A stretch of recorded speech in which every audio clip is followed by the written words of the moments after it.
G'day, Doggies fans, all things Bulldogs. I've labelled this episode 35. I might get on later on tonight, I'm not sure. Just busy schedule coming up for me. My little Bulldog studio. We're actually in the process of moving house in the next few weeks, hopefully. So I'll be looking to, so just got to do things the best way that I can. And I probably won't be as, frequent as I've been. That's all right. No dramas. Thanks to everyone who's participated in the last few weeks. I've enjoyed it. They've gone a little bit too long for a podcast point of view, but, enjoyed the interaction and the questions and all that sort of stuff. So I've done a bit early. I know I've been jumping on as the teams have been announced. There's not going to be too many surprises. I don't think he's going to drop people on form or anything like that. And to discuss that, I just think it's a little bit destructive to expect. If we look at history, whenever the fans have called for immediate change and called for changes to be done, and we need to change this halfback, we need to bring this kid in, you just got to remember to the likes of when we said everyone was saying bring in Jake Averillo, everyone was saying we needed Carla Rajat, we needed Carla Lawapu, and while all of them did their best, the fans quickly moved past these guys. I think Carl, everyone sees he's got a lot of potential for the future, and we saw what happened with Jake through perseverance. He's going to become an elite centre, as Ciraldo named him. But, we just got to give these kids time. And to call for wholesale changes, I just don't think it's really that constructive at this point. Look, I know there's been some unforced errors from some people in key positions, and attack, I feel, hasn't been too bad. There's differently, I know, but from a defensive point of view, I think that's where we have to put our focus. If they keep building on that defence from what they've started, the attack always comes into play. It always gets there eventually, and that's what we want to see. You get confidence out of your defence. But we want to hit the panic stations because I know you've got to score points to win games as well. We all know that. And to sort of harp on about our defence when we're minus 37,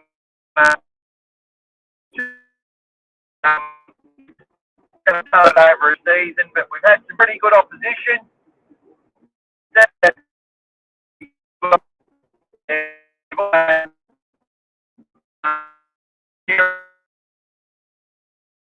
little bit there because I'm on the road, just trying to get things done. But we've had some sufferance on our own line, and I haven't seen our team or club in a situation where they've been that gutsy and gritty and repelled teams.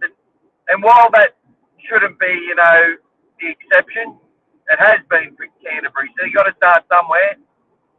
That needs to become the rule, and they need to even get better at it. They need to be able to repel set after set and not give up anything. And that's the ultimate goal, and that's exactly what we can expect them to strive for. So we turn our attention to the Titans.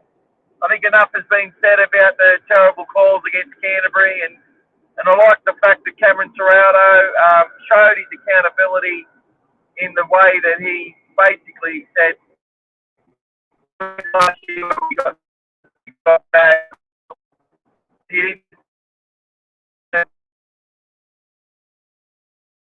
Everyone is tuning in.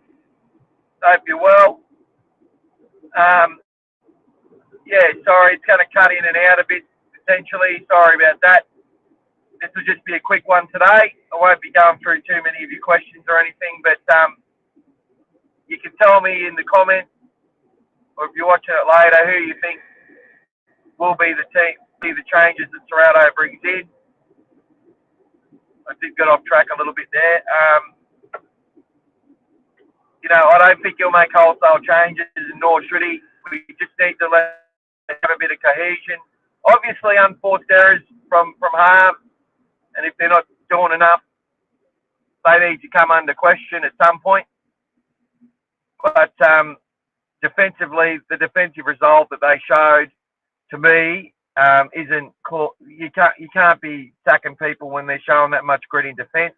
When that's where we need to gain our confidence.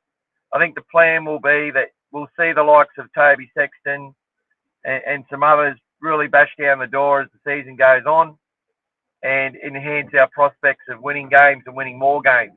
Right now, or even in the 2 games we lost, I do not believe that these kids would have impacted the result. I just don't believe that. I don't think they would have, based on what happened in the circumstances in the match.